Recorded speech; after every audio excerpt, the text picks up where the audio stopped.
It was a foggy night, and the clock had just struck midnight. Inside a cozy hamster cage, two furry friends, Wiggles and Squeaks, sat up from their tiny hammocks, their eyes wide with excitement. It was their usual late-night ritual. They had saved up just enough sunflower seeds to treat themselves to a snack run at the local 7-Eleven. "Tonight's the night, Squeaks," said Wiggles, his tiny paws tapping in anticipation.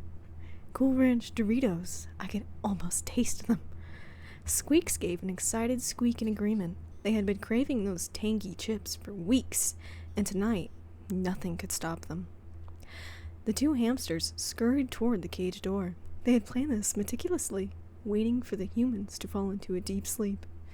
With the stealth of seasoned burglars, they navigated through the maze of hamster tunnels, using a small door they had chewed open near the bottom of their cage. "Tonight we're snacking kings," whispered Squeaks. The cold night air hit them as they dashed toward the open window, making their way outside. They could see the glowing 7-Eleven sign in the distance, its neon lights flickering eerily like a beacon in the mist. They approached the convenience store, their little paws leaving soft prints in the dew-covered grass. They snuck in through the door left ajar by a careless employee, their noses twitching as they smell of greasy taquitos and warm pizza rolls filling the air. Wiggles led the way, darting through the aisles with Squeaks close behind. They reached the chip aisle in record time, but something was wrong. The familiar bags of Cool Ranch Doritos they were gone. Squeaks stared at the empty spot, his whiskers twitching nervously. "This can't be. This is impossible."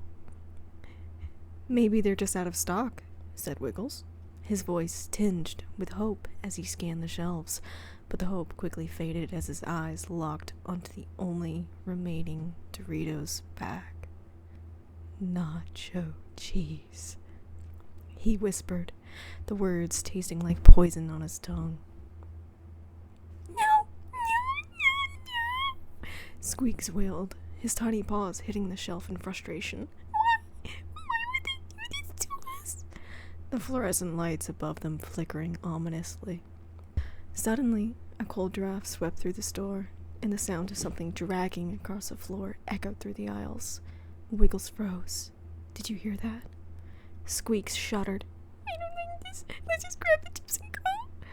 They turned to grab the bag of nacho cheese Doritos, but something moved in the corner of their vision. A shadow, tall and creeping, slid along the shelves toward them. It was a man. No, a thing, dressed in an employee uniform, his eyes hollow and empty, glowing faintly with the unnatural light. "You're too late," the figure rasped, its voice like gravel being ground in a meat grinder. "There are no Cool Ranch Doritos here. Only nacho cheese." Wiggles and Squeaks backed away slowly, their tiny hearts racing. "Get out while you still can," the figure hissed, its mouth opening too wide, too unnaturally. They bolted, racing toward the exit with all their might. The figure didn't follow, but they could feel its presence, its cold, oppressive energy pushing down on them as they sprinted. They burst through the door, tumbling out into the cool night air, gasping for breath. "What the heck was that?" Squeak squeaked, his fur standing on end. Wiggles, trembling, glanced back at the store. The lights flickered one last time before they went out entirely, leaving the 7-Eleven in complete darkness. I think we just found out why they were out of Cool Ranch," Wiggles muttered. Squeaks looked up at him, wide-eyed. "You think maybe he's cursed?" Wiggles didn't answer. He just looked back at the 7-Eleven, his tiny heart pounding in his chest. One thing was certain. Neither of them would ever crave chips the same way again. Not after that night. As they ran back to their cage, the fog rolled in thicker than ever, and the distant sound of rustling chips whispered in the wind, as if the storm was calling them back. They never spoke of the incident again. Both knew that some snacks were better left untouched.